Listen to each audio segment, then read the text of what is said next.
Hello, everybody, and welcome back to Ghostwood, the Twin Peaks podcast. Yeah, one of those. That was real easy for me to say. If you just ask me a bunch of questions, and then it will be the Twin Peaks podcast. Yeah, podcast. Yeah. Yes. My brain started to go project, and then I was like, instantly go, no, that's not right. I mean, podcast, where you ask a lot of questions. Exactly, the podcast. Welcome to the podcast, everybody. So, so you think after 9 episodes I'd have this down by now, but no. Yeah, why would you? Yeah, exactly. So I'm Charles Skaggs, with me as always. Xan Sprouse. Exactly, and we're always so glad to be together to talk about some Twin Peaks, people. Yep. So here we are for the return part 6. Or Don't Die, depending on if you want to use the episode summaries that are so tiny that they don't really count as summaries. Still, though, it's something to differentiate. Exactly. It's something to differentiate the episodes and not have to remember numbers. All right, so let's go. Don't die. Don't die. Don't die. Which is good advice for anyone, but it's really good advice for Cooper while he's in Dougie's body. Right. People don't like Dougie, apparently. No. Well, I think it's just frustration that carries over to Dougie. I think they feel it's a gag that's run on way too long, and I'm kind of in that camp a little bit. No, I don't mean fans. I mean characters. Oh, you mean characters? I thought you were talking. I thought you were talking about frustrated Peaks freaks. No, I'm talking about the people in the show that want him dead. Oh yeah. Well, that goes without saying. But apparently, right. Doug is up to some shadiness. And we kind of finally get a better idea of what that is this episode. So we'll get into that. So obviously this episode aired on June 11th, 2017. Yes. And so first topic I want to just dive right in and talk about. We are living in a dark, dark age. We are living in a dark, dark age. Yeah. I was going to go with that or the you're in the doghouse, mister.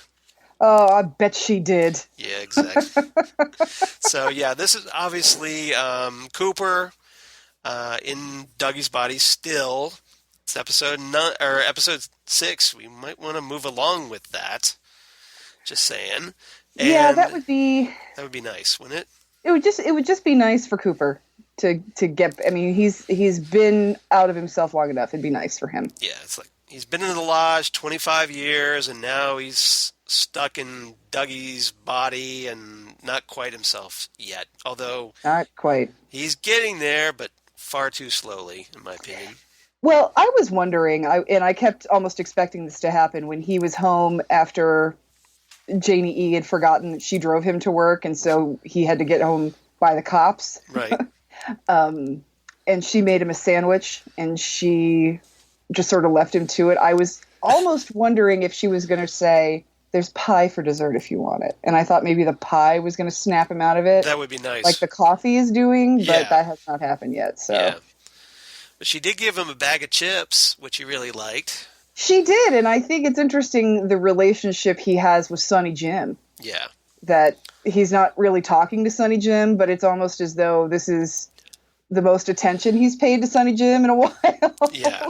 So I actually think that's kind of cute. And remember that one scene, I think it was a few episodes back, where he sees Sonny Jim in the car, in the back seat, and for some reason a tear falls down his face. Right. That reminded me a little of, and this is a completely off topic, but it reminded me of a little of Kyle MacLachlan's character in The Hidden. Oh, yeah. Where he saves Michael Nouri because Michael Nouri has a child. So right. He's a softie for children. So I was wondering what that was. Yeah, it could have been about. Maybe it was a nod to it. I don't know. I don't know, because Cooper's never really been terribly emotional, or not necessarily emotional, but he's never really voiced an opinion about having children, wanting to be a father, right. Anything like that. He has voiced his desire to make love to a woman for whom he has genuine affection. I love that quote. That's a great I do love that quote too. But he's never really said, I wish I'd had children. I wish that Caroline and I had been able to have children, or that Annie, he's never said anything like that. So Yeah, well, I thought that was maybe now that he's been in the lodge for so long, maybe he kind of regrets the road not traveled. Or maybe he's just seeing what's going on and how many people it's going to affect, and how I don't know. I thought that was an interesting scene. Or maybe he's just crying because maybe the part of him that knows he's trapped is what's crying. The frustration coming Right. through. Right, exactly. Like almost like an infant. Exactly. He can't do anything but cry. Right. So maybe that's where it's coming from. That's I don't possible. know. That's possible because Janie E certainly treats him like an infant. And you get the feeling that she's used to doing that. Yeah. That this is not the first time she's had to take care of him. Like Dougie's her second kid. Right. She has to make sure he goes to work. She has to make sure he... Yeah.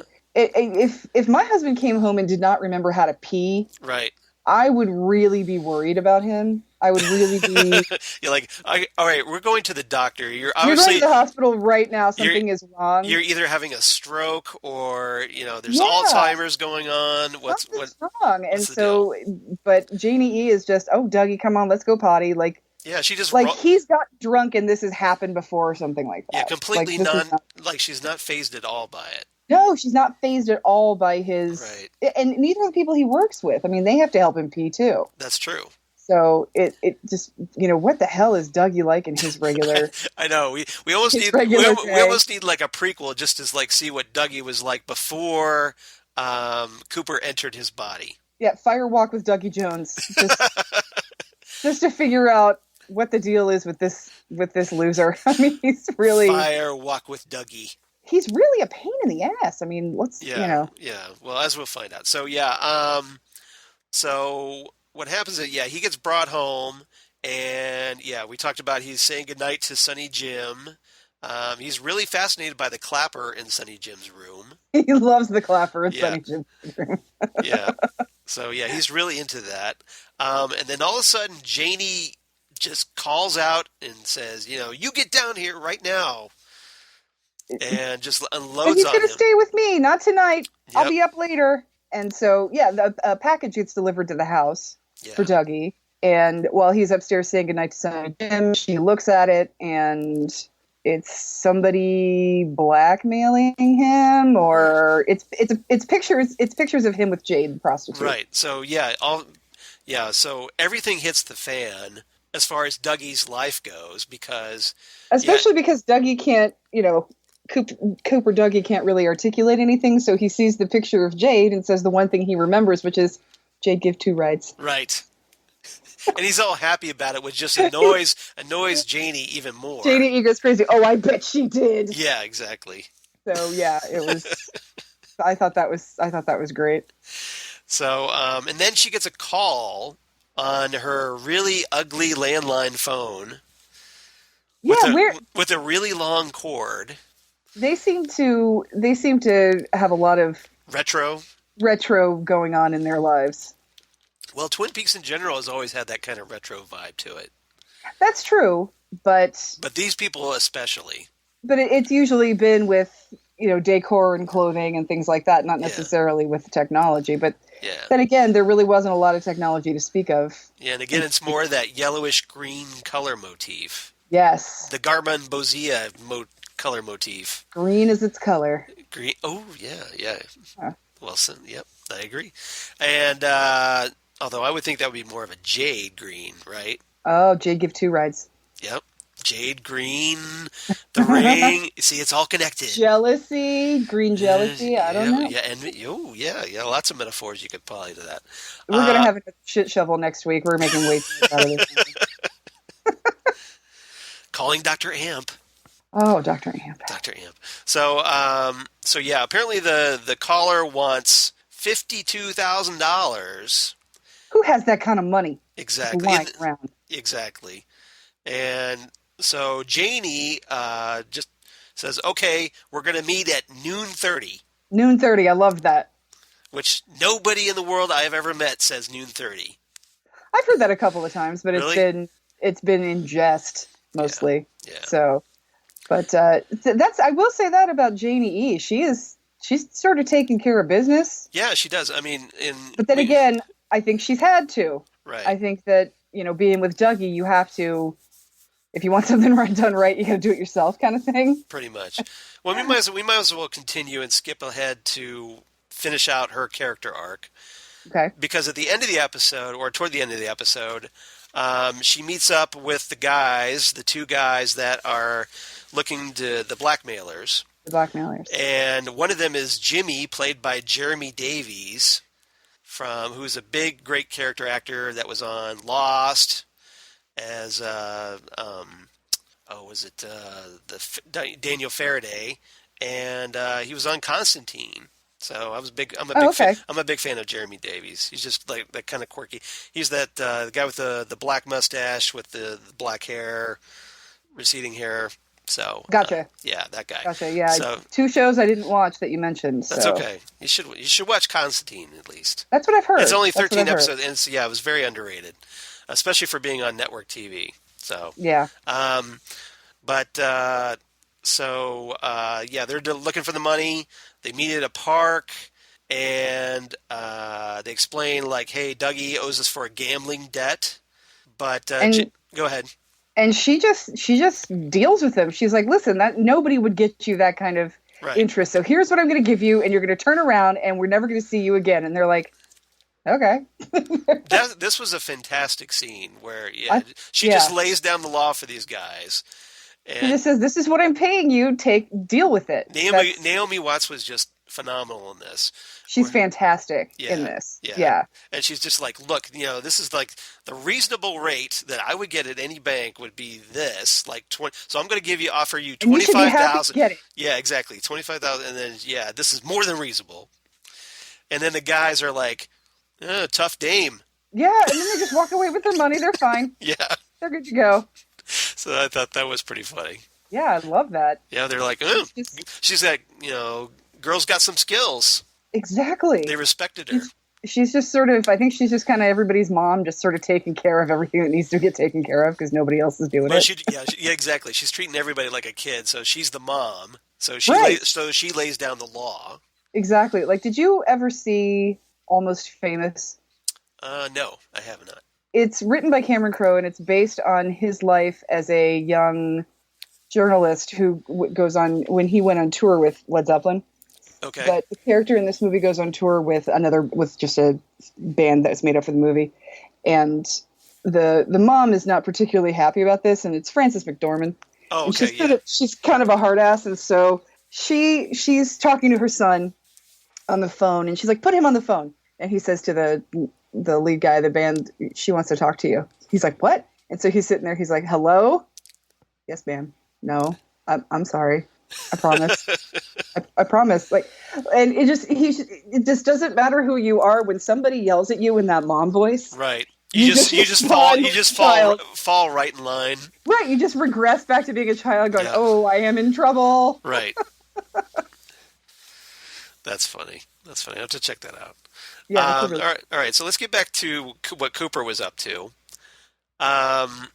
So immediately after that scene where Janie E talks about the meeting at noon 30. Meeting at noon 30. All right. So I want to bring this up because we finally see the stoplight in Twin Peaks again. Why? And I thought that was interesting. And we hear the electrical sound. Remember, listen for the sound? Yes. And so we hear that. Now, in the original series, that stoplight was always seemed to be associated when something supernatural was going on. That's true, or something bad was going to happen. Exactly. Like something bad juju's in the air. Exactly. So we finally see that again because it turns to stop and turns red. And so then we cut to Cooper as Dougie studying the case files. And yes, and what is he drawing on them? Yeah, exactly. Because first he has a vision of Mike, right, in the Black Lodge, telling him, "Don't die." Well, first he says, "Wake up." He's trying to get him to snap out of it. So I think, and even Mike, the one-armed man, is kind of fed up at this point. Wants Dougie to be Cooper already. He's like, please.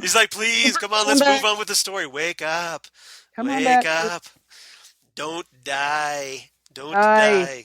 So, And that's what's going to happen if he stays in Dougie much longer. He's going to die. I right. mean, So I'm hoping this will accelerate things, move it along. But that'd be nice. yeah. So when he starts Because if Cooper dies because somebody doesn't like because somebody wants to kill Dougie, I'm going to lose my mind. I think everybody will. I think Oh everybody my will be God. like, they'll just like upend the table, like that's it. I'm done. I'm out of Right. here. Right. I I think we're quit. going to have to give David Lynch a call and say, we need to talk, sir. You're gonna have to make another series to fix this. I don't think you understand what we've been waiting for this whole Exactly. time. So could you please help us out and like just completely redo that? Thank you. Yeah, exactly. Yeah, there would be a mass lynching. Get it? Oh, I see what you did See there. what I did there? Yeah, I I know. see what you did there. Obvious joke is obvious, but um, so so Dougie starts drawing, like you said, on those case files, and he starts drawing what appears to be, it looks like steps, like that Steps and ladders. stairs, and then Yeah. yeah, stairs and ladders. So he's like, either maybe he's trying to like, this is a way of his psyche climbing out of the abyss that he's in. Or is he remembering the space stairs that he had to climb to get out? I don't know. I We don't, couldn't. I did not know what that's going to eventually turn yeah, out to be. exactly. So yeah, so he's drawing this on certain files, and he draws lines to like names and things, circles them, and he sees like those like these pinpoints of like green laser light on the files. Right, he does. Just little dots, little green Yeah, dots. yeah, just something to kind of point him in the right direction. Right, and he just draws circles around them and Yeah, crosses them out, or starts his ladder there, yeah, or yeah. So it's just, very cryptic. it's like he's being guided. Right, but by what Exactly. Good question. or whom? So many questions. So many questions. So many questions. So yeah. So and then following Cooper's arc again toward the end of the episode, Cooper shows back up at Lucky Seven Insurance, thankfully in his black suit. Thankfully, in his black suit, yes. Yes. Yeah. So And he's apparently his little doodles make enough sense that yeah. he's praised for the work he's done. Yeah, he gets called into his Which, boss's office as his boss is like ready to totally lay into him. right. And And then his boss looks at the drawings and at first is just like, Dougie, what the... And yeah. then he starts looking at him closer. He's like, Dougie, I want to thank you. Were you kind of screaming at the television at this point, because that scene dragged? Like, Yeah. okay, like after the first few files, it's like, we get it. We get the point. I do. I'm impatient. I'm impatient for things to go back to normal. Yeah. So I'm trying to just let it flow over me, but I am impatient for this to just be back to the way it should. Part of me is dreading that Lynch is deliberately winding up the fans. Like he knows the anticipation. He knows everybody wants to see Cooper, so he's just torturing us deliberately. He could be deliberately torturing us. He's trolling us. But he could also just be being David Lynch, Who knows? I mean, David Lynch does have moments of long scenes that go on for a while. He does. So. He does. Yeah, if you've ever watched the bank scene in the final episode. Yes. Oh, man. From the original series. Yeah, exactly. All right. You're like, somebody else needs to walk her down there. Yeah, oh, my God. Somebody want to put this old man on a dolly and wheel him around so we can get through this scene faster? I'm not a proponent of forced retirement, but come on. Well, he did get forced retired. Just saying. Oh, now that's just too soon. Too soon? It's been 25 plus years. Full-blooded, man. Those glasses go flying. Those big chunky glasses. I blowed up real good. Blowed it real good. Yeah. I love that SCTV quote. You ever blowed up? Blowed up real good. Yeah, John Candy. And was it not Eugene Levy, but I'm trying to think who else it was. It was Joe Flaherty, I think. Yes, Joe Flaherty. Thank you. Yes, you're right. Okay, so they apparently the boss, Dougie's boss, says, "Okay, we're going to keep this discovery between us, right? Right. Whatever it is. Right. So He just blew the lid off of this, but we don't know what it is yet, though. and then Cooper totally fails the handshake. And his boss says, Dougie, you're an interesting fellow. Coming around. Yeah. Yes. He comes around completely the wrong way and just kind of stands Comes there. completely around the wrong way. Yep. So that's kind of where we're left off with Cooper, still fumbling in the dark, sadly. Right. All right.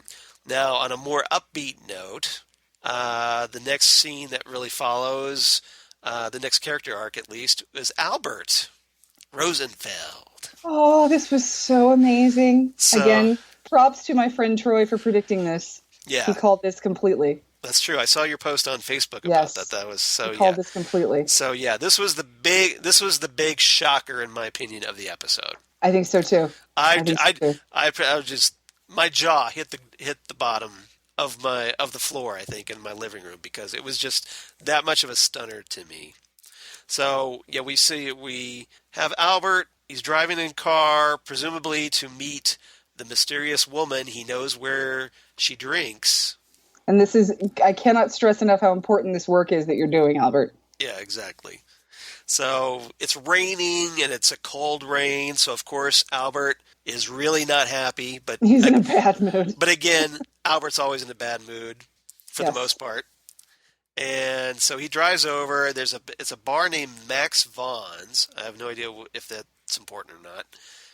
And so he meets the contact they were talking about. He was talking about with Gordon earlier.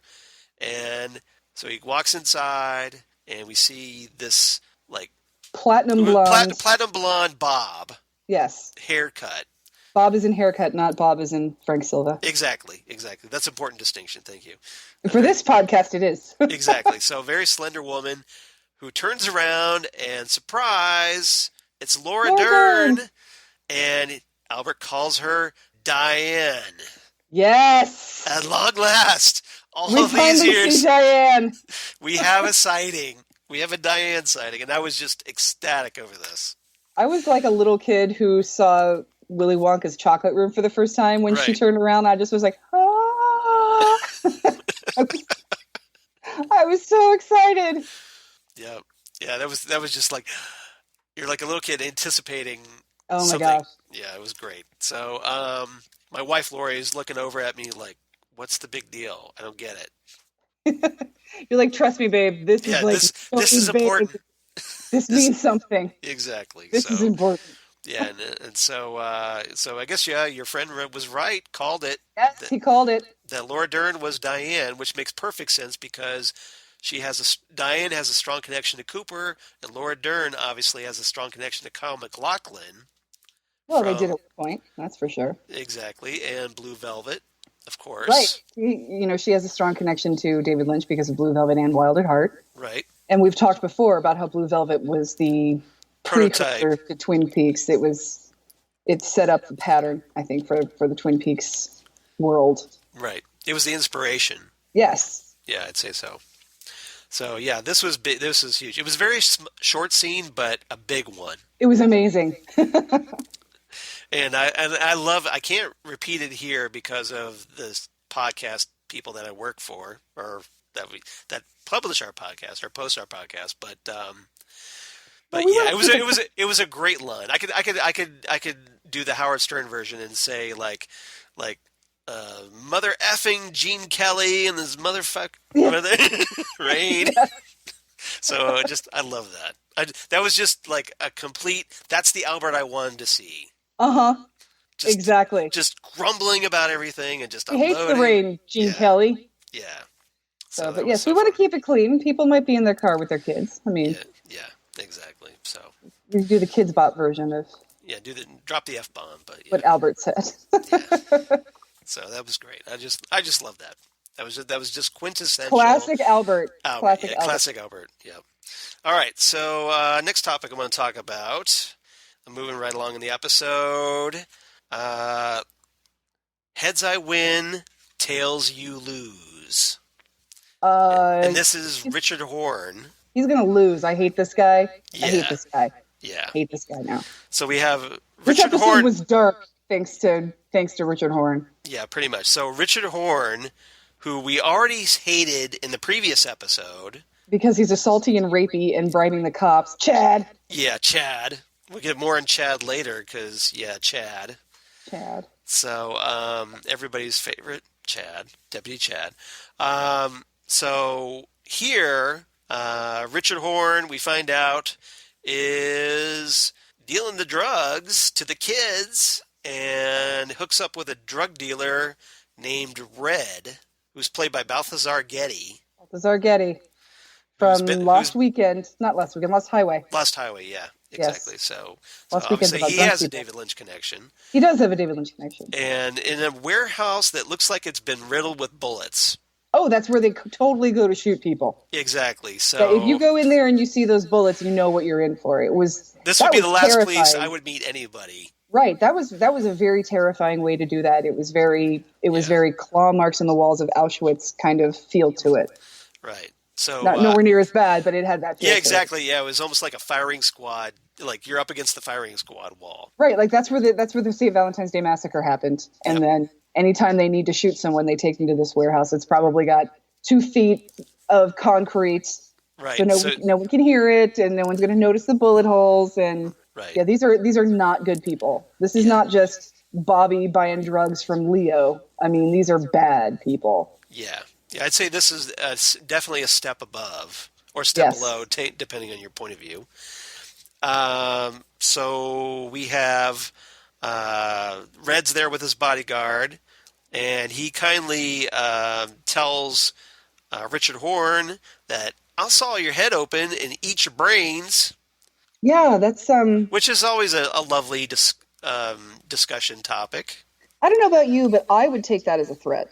Yeah, just a little bit. Yeah. And then he starts acting really strange. Red does. He starts, waving his hands around, trying to do like kung fu moves, and says, "Have you ever studied your hand?" Like he's tripping on something. He just gets really out there for a few minutes. Yeah. And then he takes out a coin, and here's where it gets really weird because he flips the coin in the air, and it stays there for a good while. Yeah, how's that happen? So is Red... Because it looks like just like an ordinary dime, but... So we thought, okay, at first we thought this Red guy, okay, maybe he's just like some shady guy like Hank Jennings back in the day. Yeah, but he's... Whoa. But apparently he's more than he seems. He's more than he seems. He's like even meaner than Jean Reno. Right. But he's also got something. Yeah, he's got something supernatural going on. Something going on with him, yeah. Yeah, something's going on there. So obviously there's a lot more to this guy's story that we need to find out. Oh, yes. Like we need more questions. So many questions. But hey, we've got 12 episodes more. Yay. And so he the coin lands in Richard's mouth, and then he catches another coin, and then Richard realizes the one that he had is gone. Right. So, yeah, weird stuff going on. Yeah, that's the coin and the ring. They're here 1 second, and then they're gone the next second. Exactly. So, yeah, more magic tricks. Almost like, Mrs. Chalfont's grandson. He loves magic tricks. He loves magic tricks. So Richard doesn't deal with this well. He's that typical type of weaselly, cowardly criminal. Yeah. Where, he's completely rattled to his bones and ready to pee himself while he's in there. And then he's driving away and he's like, nobody tells me what to do. And then he gets tough. Exactly. When he's not there with the guy. Yeah, with Red. exactly. Yeah, so big coward, but he seems like he's already tripping balls, like big time. Oh, yeah, he's losing his mind. He's out of his mind on something. He's all raging, and so he's speeding in his truck, and of course, do we want to talk about Carl first, or do we want to just finish this off first? We'll talk about... Because there's a lot of storylines that kind of intersect here. So we'll talk about what happens, and then we'll talk about who sees. Okay. Yeah, we could do that. That's a good idea. Okay, so Richard's like, he's just read this, blah, blah, blah, blah, blah, blah, blah. Just talking trash now that he's by himself and nobody's going to shoot him. Right. So Now he's brave. so it just so happens that there's a kid crossing the intersection, and it's not just any ordinary intersection, because this one looks a lot like the intersection where Mike confronted Leland in Fire Walk with Me. It sure does. You know, when he's all yelling at him and It's your father. yeah, exactly, and like Leland's just not trying to tune him out and just gripping the steering wheel with everything he has, and Laura's just freaking out like, And why is this guy yelling at us? he looked familiar. Did I know him? Yeah, exactly. Yeah, it does And look. really, really intense, stressful scene. So yeah, it's that exact same intersection. And so he runs this kid over, Oh, and we get to see him actually hit the kid. he smacks right into this kid. It was very jarring. I wasn't expecting to see that much. I know it's cable. This kid goes, I mean, I don't mean to put this lightly, but this kid goes flying like, like somebody kicked a football. Oh, he just smacks right into him with the truck, and he just disappears, and then he's this crumpled, bloody mess. I mean, he's obviously dead. He's obviously killed him, and then, of course, Richard's driving away like, I said get out of the way, because, nothing's his fault. Exactly. So Richard, obviously being the total douche that he is, he's the worst. just keeps on driving. I thought I hated Chad, but yeah. Richard, I hate even more. Yeah, there's a nice little back and forth of who we're going to hate more, Chad or Richard. But right now, Richard, I think, is in the lead. He's somebody's got to do something really bad. As far as we know, Chad never ran over a kid and hit and run. Seriously. Yeah, so right now, congratulations, Richard. You're number 1 on our douche list. You are the worst person in the world right now. Yes. The biggest douche in the universe. Yep. Here's your trophy. Yep. To quote a South Park episode. And the and this happens in front of a bunch of people. Right, exactly, including a teacher named Miriam, who we had seen previously in a very tiny scene at the Double R, where she gets a couple pies or 2 pieces of pie from the Double R diner, and she gets a good look at Richard. Yes, she does. She looks him straight in the eye when that happens. So either that's bad news for Miriam if he tries to track her down. Oh, I hope it's bad news for Richard. Or hopefully it's bad news for Richard. Because he's a horn, so I'm assuming people know who he is. Yeah. So when Hawk shows up, I hope somebody's able to say, oh, that was Richard Horn. Yeah. So hopefully, Miriam makes a little call real quick. Yes. And rats him out. So he's racing, and then of course he ends up driving to a secluded spot, just hosing off his grill. Not even. He gets a bottle of water and a Kleenex or something, a paper towel. That's gonna do it. That's gonna wash away. Well, blood. to be fair, if he is stoned, True. if he is high, then he's not gonna really think this through. Right. So he makes this one clean spot on this crappy truck he's driving, and everything's all better now. Yeah. Oh, he's an idiot. Yeah. So, all right. So, while this is going on, we're actually just before the accident, we get reacquainted with a very familiar character from Twin Peaks Fire Walk with Me. Carl Rodd, played by Harry Dean Stanton. I've been smoking every day for 75 years. Yeah. So, Harry Dean Stanton, thankfully able to return. Yes. And yes. so Harry Dean Stanton is 90. We don't want to lose him either. Ever, for any reason ever. No, I love Harry Dean Stanton. So Carl Rodd, who, as we've talked about after reading The Secret History of Twin Peaks and making the connections that he's got a lot more going on. He's been lost in the woods. He's seen things. Yeah, he wants to stay where he is. And he does. He's still in the Fat Trout Trailer Park. Right. And he does see things, because when the little boy gets hit by the car, he sees this sort of life flame float up into the sky. Carl Rodd sees that. Yeah, that's the really strange part. Yeah, exactly. It's almost like that image, kind of a little bit what Cooper saw over the slot machines. Right. It just doesn't have the curtains around it. Right. It doesn't. Yeah, it didn't have the red room curtains. Yeah, you're right. It's that same sort of flame. Yeah. Yeah. But yeah, he goes over to console the mom. He doesn't say anything, No, he's just very sweet. He just goes over but and it's almost holds like her. he's like, I understand. He's like, he's projecting this like, I'm sympathetic right now Right. for what And you're like I going said, I through. mean, Harry Dean Stanton is like 90, so I'm assuming Carl Rod is too. Right. So he's been around and he's seen Yeah. things. So Yeah.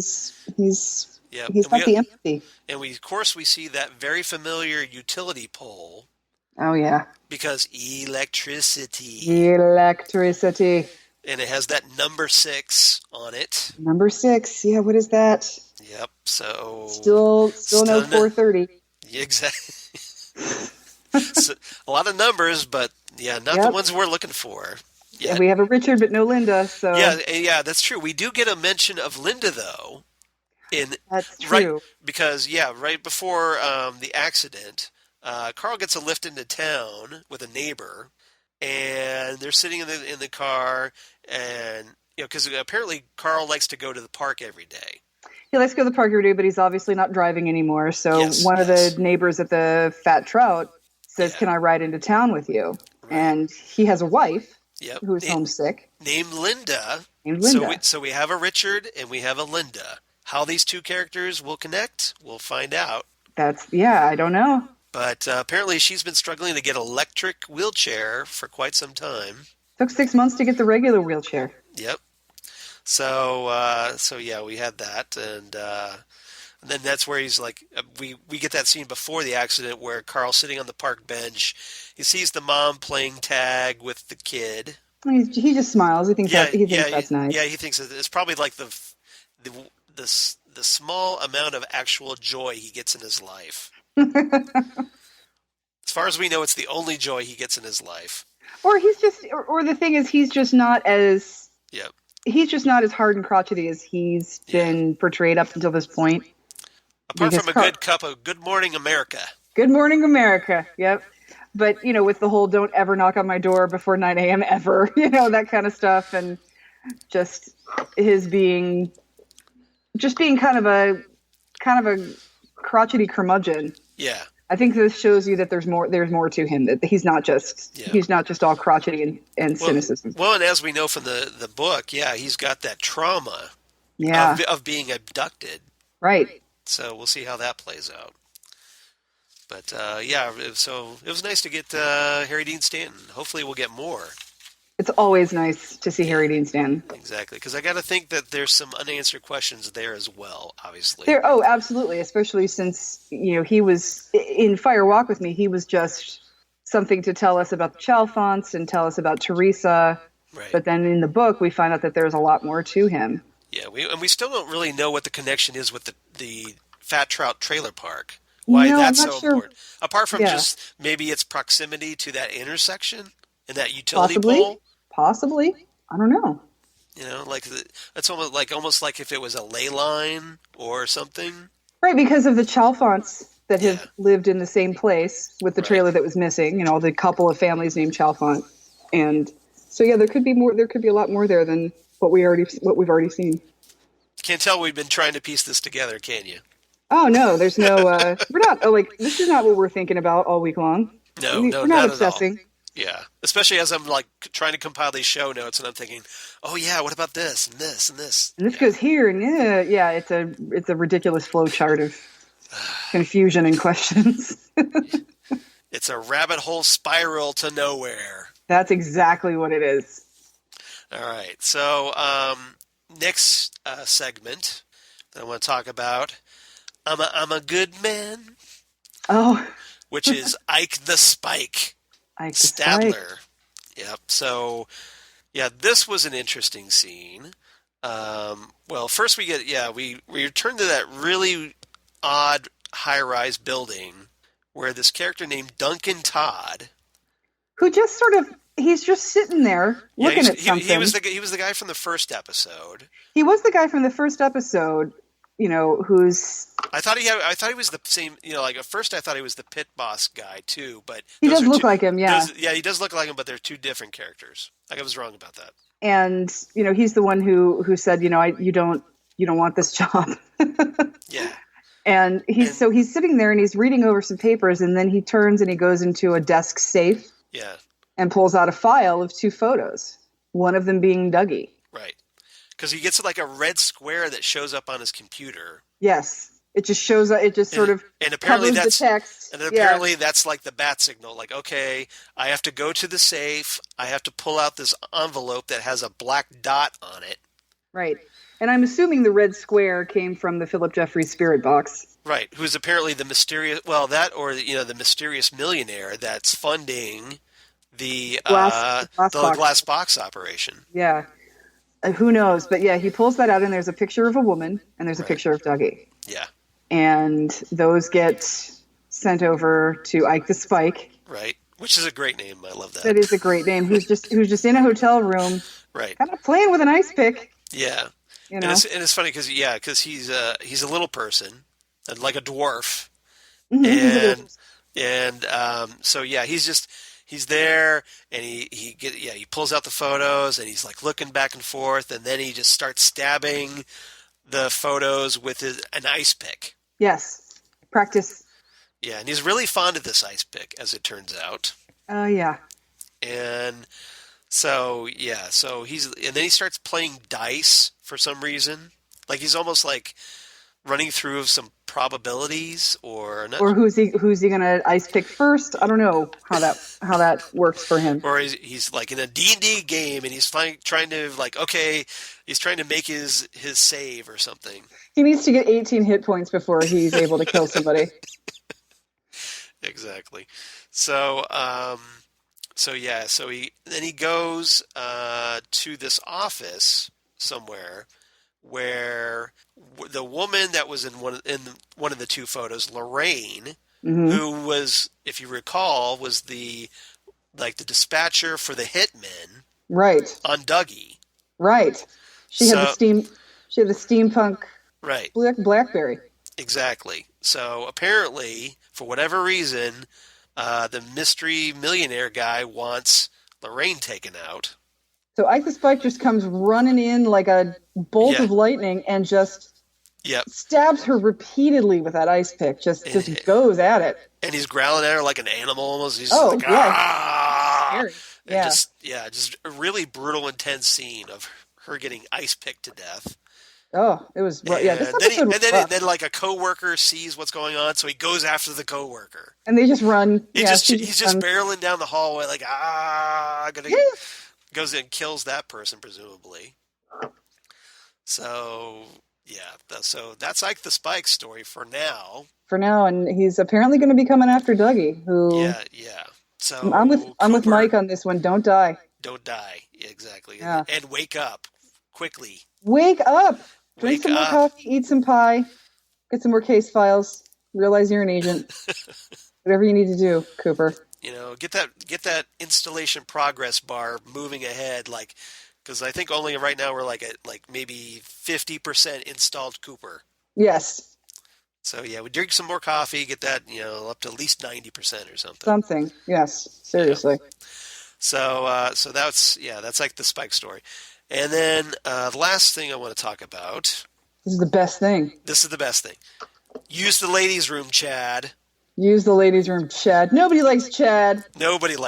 Hawk, of course, has no time for Chad. No, Hawk does not have time for Chad. Yeah. For Chads, seriously. He barely has time for Andy and Lucy, let alone Chad. Right? Well, that's the thing. He's got a patience there for Andy and Lucy. But he's got history. He's got history with them, but Chad. Yes, nobody. Chad. And nobody in the department likes Chad. Nobody does. Why would you like Chad?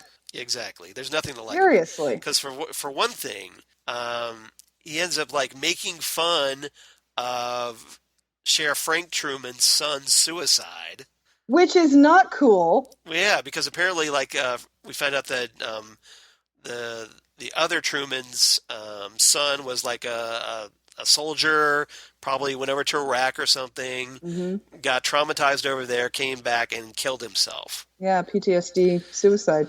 And I will Chad's say just that, all ooh, he's a crybaby. He's and Sheriff Frank Truman is married to a woman who is a little bit of a temper. Yeah. I think. Yeah, there's some very There's some family issues going on at yeah the Truman family right now. apparently because she's all Frank Truman's wife is all pissed off at him because her father's car isn't fixed, and And those Frank guys said it would be fixed last week, and it's ex- still not I mean, yeah, just everything and she is throwing her off the deep end. she is riding Frank Truman hard. Yes, she is. And And, he's just sort of sitting back, going, yeah, let her tire herself out by yelling at me. exactly. He's all very Mr. chill. Mellow. He's all Mr. Mellow. Yeah, And yeah. and then I think the police dispatcher makes a comment that to Chad, she says that well yeah she wasn't always like this. She wasn't always like this. Yes.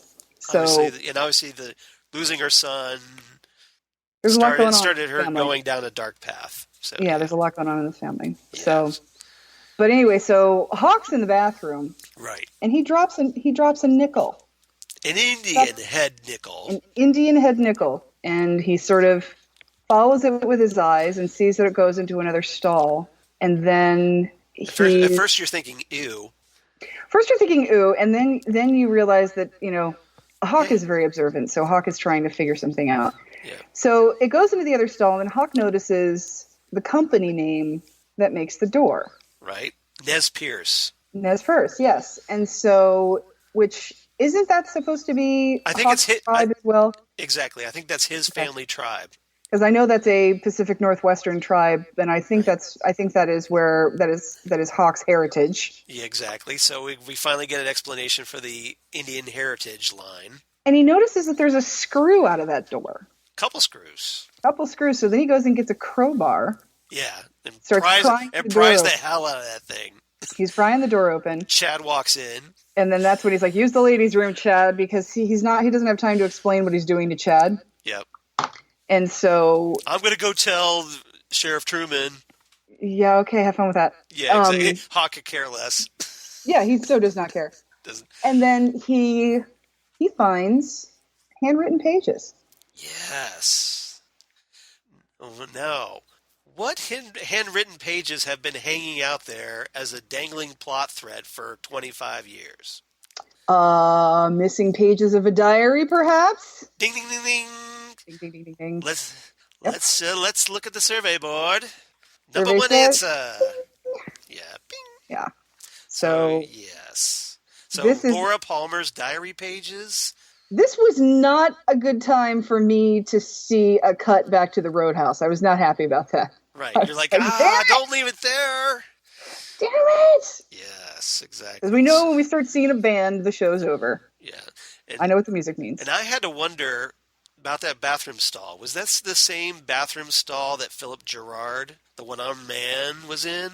That is exactly my friend Troy's theory. That's my theory. Yes. It's my theory, too, that's where Philip Gerard was when he was in there. When he was hitting selling the chemicals. shoes. Without chemicals, he points. Yes. So, yeah, that's what, and wow, this is a big thing. Yep. It's pretty major. So we'll see. So what do those missing pages have to tell us? Well, I think it's going to tell us where the good Dale is. Again, Right, because remember, Annie said write it in your diary. Your diary. The good Dale is in the lodge and it can't get out.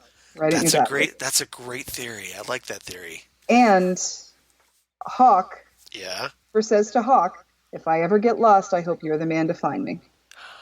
Nice. So I like where you're heading with this. That's my theory on this one. Like I said, Troy shares it with me.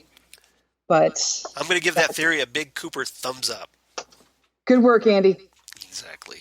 So, yeah, that's what I'm thinking, is that it's going to tell us it's going to tell them what they need to know about where to find Cooper. Right. Oh, I hope you're right. I hope hope so too. That would be magical. Yes, that would be great. That would be great. So, yeah, then we, of course, the Roadhouse Band of the Week. This week, Sharon Van Etten doing her song Tarifa. Yes. So, thought it was okay. I mean, it was all right. Yeah. Well, the thing is now it's that every time I see the band, I'm like, no. Yes. Yeah. Well, they tried to throw us a curveball here a couple episodes ago by having the band a little earlier in the episode. A little bit earlier when we saw Richard and Chad. Yeah. But oh my gosh, yeah. It's like when I see the band, it's like I'm just sort of really bummed out. Like, oh man. Yeah, that immediately makes me look at the clock on and go, "Oh, it's Oh, time to go." 57 minutes. Dang Uh, it. now I have to wait another week. Dang No. it. Yeah. So that's where we leave off. And until next week. Mm-hmm. Yeah. And I love how they're not doing any of those next time on Twin Peaks things. They're just doing a basic Twin Peaks commercial afterwards. They're Right. like, yeah, Yeah. I'm not going to give you any teasers anymore. We're done with that. Yeah, they're just like, we're not giving you a single hint. Nope. Nope. You don't get nothing. All you get is You just those have to. very tiny episode summaries. That's it. That's Right. all you're That's getting. it. Of the episode you just watched. Yeah, exactly. Nothing new. Nothing for next week. Nope. Just what you already watched. Just one line of dialogue from the episode that drives you nuts. Oh, What does it mean? does it Tell mean- me. so many questions. Yeah, Yeah, so hopefully we get more of Diane next week. I hope so. I hope so. This is Yeah. very exciting And because obviously we want to know about those missing pages. those missing pages in Diane were Yeah. this whole episode to me. That was amazing. Those were the highlights. Yes. Yeah, I agree. And so And Carl Rod, I thought, was a good highlight. Colrad is, yeah, like I've said this before. I absolutely love Harry Dean Stanton. Yeah. He's in so many things that I love, and he's just Harry Dean Stanton. And I still can't get over that he was in the Avengers. he gets to be in anything. He's amazing. I know. I know he's allowed. Yeah. Yeah, I mean, and he's, he does things like, he gets to be in Repo Man Yeah. and Pretty in Pink. Like, That's you know, right. He's in that, isn't he? yeah, it's Molly Ringwald's father, Right. And so, and of course he's an alien Yes. in, the best scene in Alien. So, Looks up. yeah, looks up and, Yeah. Feels the rain on his face from uh-huh, yeah, not rain. not rain. Not rain. Nope. Nope. It's very depressing. Not rain. Yes. So, yeah, he can do anything. And even though every time you see him, you're like, oh, Harry Dean Stanton, you still believe whatever character he is. He hasn't been typecast, or No. he's not. It's not like you think Harry Dean Stanton when you see him, or you expect him to be his own personality. No, he's just wonderful. Yeah, he is. So I was glad to see him return. So hopefully we'll get more. Yes, me too. Yeah. You know who else I was excited to see? Yeah. Heidi. Yes, I forgot to mention Heidi. So yeah, Heidi, the giggling waitress at the Double R, Yep. who's always jump-starting the old man. Yep. Seconds on Knockwurst. So yeah, I just think it's cool that she's still there too. I mean, And apparently she has Norma. the exact same laugh all Yep, these years she later. sure does. Norma has provided Twin Peaks with, apparently one of the best places to work ever. Yeah, nobody wants to leave working for No, Norma. why would you? And so she's probably like, I don't have to worry about interviewing employees or whatever, because I have the same crew I had 25 years ago. Yeah, once you work there, you're just going to work there forever because Norma's just amazing. Yep, you got Toad in the back. Oh yes, Toad, who is no Yes, longer with us. Sadly, no longer with us, but he did get a tribute, at Yes. the dedication. So that He was did good. get a dedication at the end, which was nice. Yeah. And apparently his family, I was reading this, that his family had no idea he was doing this project till after he died. Really? Yeah, so they were very excited to find that out, and he was very happy to find That's that out. good. Well, that's nice. That's good to hear. All right. So yeah. Okay. So what's your review for this one, or what's your rating? I should say. What is my rating for this? I'm going to say 8 out of 10 potato chips. Okay. Bags of potato chips, Yes, 8 out of 10 or bags. just the individual potato chips. Potato chips on your comforter for later. Yeah. Part of me was like, dude, kid, you might want to get that potato chip Dougie left you because it's just going to get crumbs everywhere. It's just, don't roll over on that, man. Yeah, yeah. Just eat it. And then you'll get ants. This is how we get ants. Do you want ants, Pam? Because this is how we get ants. Break out the Archer references. All right, and I'm totally in sync with you on this one. I give it 8 out of 10 Indian head nickels. Nice. I was going to go with that or bent ice picks because poor Ike the Oh, yeah. Spike bent his ice pick Oh, killing that second worker, and he's like, "Mm." yeah, he feels kind of bad about that. I don't Yeah, really have a lot of sympathy though for Ike the Spike. no, but He's crazy, man. I don't want to see that guy coming after me. He runs yeah, like a cheetah just coming at me. He's fast. he's pouncing on you before you know it. Yeah, before you even know, you're dead. Before you even Yeah, know he's there, you're dead. yep. So, All yeah, it's right. rough. But Yeah, yeah, this was we need to stick the spike on Richard Horn. yeah. Oh, I'm Yeah, all over that or idea. That works for and me. Chad. Chad, yes. Yep. So Yes. there's 2 more photos for the envelope. Yeah, just slip a picture of Chad in Yeah, return there. we'll just slide that in. All right. So Xan, where can they find you on the interwebs in the meantime as we wait for next week's Twin As Peaks? we wait for next week. I am on Facebook, Xan Sprouse. I Yes. am on Twitter and Instagram and Google Plus as Udinax19. Right. And I'm also one of the admins on the Ghostwood pages, so Exactly. I'm around for that. What about you, Charles? Well, strangely enough, I'm also an admin on the Ghostwood page. Hey, how Go, convenient is that? how crazy goodness is that? So, yeah, also, I'm on the Twitter machine at Charles Skaggs, Instagram at Charles Skaggs, coincidentally enough, Facebook, of course, Charles Skaggs, and Google Plus for all you crazy kids in the Google Plus, and of course, my blog of geeky things. If this works, it's not working. You froze up, you stupid. There you go. Damn, good coffee. Oh, And hot. It's almost like it did it a few times. like it was in a stereo, like in a stadium, with the echo reverb effect. Exactly. It's like Lou Gehrig telling you that. Yeah, so let's do this. Damn good coffee and hot. There you go. That's Well, better. because it didn't work the first time, you have to make the fail noise now. Oh, that's true. Because I love the fail noise. You love the fail noise. I do.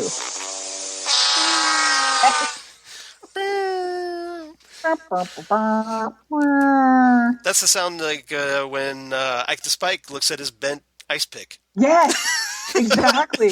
Great. You just lost it, Plinko. So there you go. There's your YouTube clip to work on. Yes, your video meme. Your video meme, exactly. Get on that internet, make me laugh. Yeah, exactly. Entertain me, internet. So as for the show, if you want to get a hold of us, you can reach us at Ghostwoodcast on the Twitter machine, or by email at ghostwoodpodcast@gmail.com. You can reach us there. Yep, Gmail. On the Gmail. I feel like Strong Bad from Homestar Runner. I thought you were doing Strong Bad when you said Crazy Go Nuts. Crazy Go Nuts. you guys, this is Strong Bad. On the Gmail. Trogdor! And the Trogdor comes in the night. Oh, that was like all I did in 2004. Exactly. That was the best thing to come out of the aughts. Oh yeah, totally. I miss them. Yeah. Every once in a while, they'll still do a Halloween tune. Just to remind us that they're still out there. Yeah, just to remind us that they're still doing stuff. But and then you can also reach us on the Facebook page, Ghostwood, the Twin Peaks podcast. We're up to 37 likes, slowly climbing. And I want to mention thank everybody because Ghostwood kind of kicked unholy ass in the month of May apparently. The little podcast that could, because we were the 8th highest podcast on the Southgate Media Group for the month of May. Well, look at us. Yeah, we had like about 900 downloads. So fantastic. So we did pretty good for the month. So people were excited about the show and just wanted more, and we gave it to them. Exactly. So so tell your friends about us. Tell your enemies about us. Tell your coin-flipping drug dealers about us, if you have one. I don't know. Tell your coin-dropping cop friends about us. Exactly. Don't tell Deputy Chad about us, because we don't care about Deputy Chad. Don't tell your Chads about us. Yeah, screw now, that. if you've got some gassy girlfriends who eat chocolate, you can tell them. And just kick back, enjoy a bag of potato chips. With your Sonny Jim, and listen to Ghostwood. Listen to Ghostwood. So, yeah. So, Thanks to everybody for that. So I want to give a quick shout out for that because that was awesome and Yes, nice thank to you see. so much. So yeah, we're kicking butt here. So not too bad. Fantastic. And so that's it. Next week, of course, the return part 7. I forget what the episode description is. So You listed them on Ghostwood, and I forget what the order was. So yeah. I'm trying not to look because I don't want them to give anything away. They don't give much away. They don't give. Well, it's David Lynch. It doesn't give much away, but I'm going to be obsessing over what that could possibly mean. I will mention one of the most interesting of the titles was "Let's Rock." That's the final episode. Is Let's Rock. Oh, here we go. Let's rock. So, yeah, that's like episode 12, I believe. I thought it was the last one. Okay, I could be wrong. I could be wrong too, but I think it's 12. Either way, something good's going to happen in that episode. I hope so. Seriously, we better have Cooper back by then. Oh, I'm just saying because that's like the 2/3 mark. Yeah, episode 12. We need him to come back. Yeah, so we're already on 1/3 in. So yeah, next week the return part 7. So I will say one thing I am really liking about this Twin Peaks return is that it's really not just rehashing the old formula. And I feel like that happens a lot with reboots and sequels and things like that. Like I was watching Force Awakens the other night. Yeah. And it is very much a rehash. We have to blow something up, and it was a remix. It was sort of like that, but I mean, in this, there's a lot of different things that you loved in previous movies, but in different order.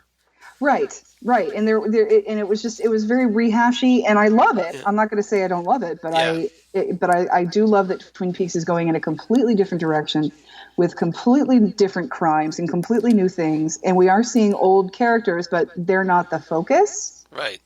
And it's not just Cooper comes to a small town to solve a crime. It's what we're trying to solve is Cooper.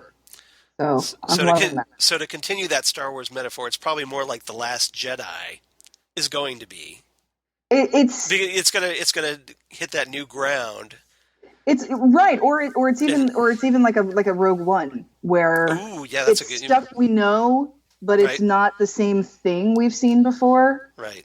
And it's familiar enough, but it still tells a new story. It tells a completely new story with completely new people that we've never seen before. I think that's probably a better analogy. So, all right. I am liking that we do have all this new stuff. I do too, because it feels like it doesn't feel like a cheap knockoff. Well, and it has me hooked again. Yeah. It's not just resting on its laurels of, okay, this is what worked last time, let's do it again. It's giving us something new, as opposed to just like a nostalgia trip. Right. And I will say that I am probably a little more invested in it because of how much I love the character of Dale Cooper. Yep. But at the same time, I am completely obsessed, and I think I would be anyway, just trying to figure out what is going on here. Yeah. Well, I mean, I think there's new characters to embrace as well. I mean, Diane, obviously, I want to know what's going on with Diane, and Tamara Preston, Tammy. Yes, I want to know what's going Preston. on with her. And then the Richard Horn, he's a jerk, but he's interesting. I can't wait to see him get his comeuppance. Exactly. So there's some, it's enhanced the mythos as opposed to regurgitating it. I want to see what's going to happen to Becky. I want to see. Oh yeah, Becky. Yeah, I forgot about Becky. I want to see how the crime in South Dakota turns out. That coroner. I still love that coroner. She's so great. Or medical examiner, I should say. Yes. Yeah, medical examiner. But yeah, she's great. She's the best one. We got to see more. Exactly. Got to see more of her. Yeah. Maybe she has a Sam. Don't go to Sam. Don't go to Sam. Go to Sam. All right. So. Sam. Yep. So, anything else about this episode before we sign off? No, I think we did it. I think we're just excited for these missing pages. Yep. All right. So we will see you guys next week. Thanks for listening again, and we'll see you next time right here on Ghostwood, the Twin Peaks podcast. Bye, everybody. Bye-bye.